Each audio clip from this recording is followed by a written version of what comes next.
Guys ఇప్పుడు shocking fact వదిలేస్తున్నాను మీకు. ఏంటి అన్న, ఒక్క ప్యాంట్ మీద ఎంత లాభం వస్తుంది అనే డౌట్ ఉండొచ్చు కదా సార్, అది ట్రూగా చెప్పండి మాకు. Okay sir. ఒక్కళ్ళు వచ్చేసి ఇదే ప్యాంట్ కొన్నాం మీ దగ్గర సార్. ఇప్పుడు ఈ ప్యాంట్ అనేది సార్ మార్కెట్ లో ఇప్పుడు 800 అమ్ముతున్నారు అనుకోండి. రైట్. మన దగ్గర ఇప్పుడు 350కి తీసుకెళ్లి మిడిల్ మ్యాన్స్ ఏం చేస్తారంటే 450కి సేల్ చేసుకుంటారు. ఓకే. ఇప్పుడు మీరు మన దగ్గరకు వచ్చిన డైరెక్ట్ 350కి వస్తుంది మీకు. ఆ 350 మళ్ళీ 100 సేవ్ అవుతుంది, ప్లస్ మీరు 700 అమ్మిన అనుకోండి. ఇప్పుడు సపోజ్ ఒక ప్యాంట్ మీద 300 రూపీస్ మిగులుతుంది. ఓకే. ఇప్పుడు నెలకు ఒక 1000 ప్యాంట్లు అమ్మిన అనుకో సార్, ఈ 300 మీరు వేసుకుంటే మీకు ఆనే 30,000 అయిపోతుంది.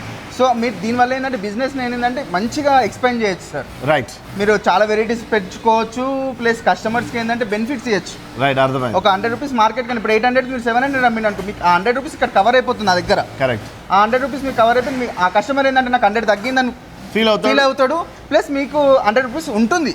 ఓకే. ప్రాఫిట్ తగ్గదు మీకు. End of the day customer ఏంటంటే బెనిఫిట్ అవుతాడు, కాబట్టి మీకు షాప్ అనేది సక్సెస్ఫుల్గా రన్ అవుతుంది. రైట్.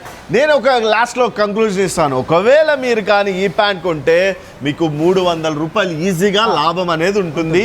అండ్ ఇలా 4-5 ప్యాంట్లు తీసుకొని డిఫరెంట్గా ఉంటే మీ బిజినెస్ ఎంత లాభాల్లో ఉంటుందో ఊహించుకోండి. అండ్ మీ వీడియో ఇమాజినేషన్కే వదిలేస్తున్నాను.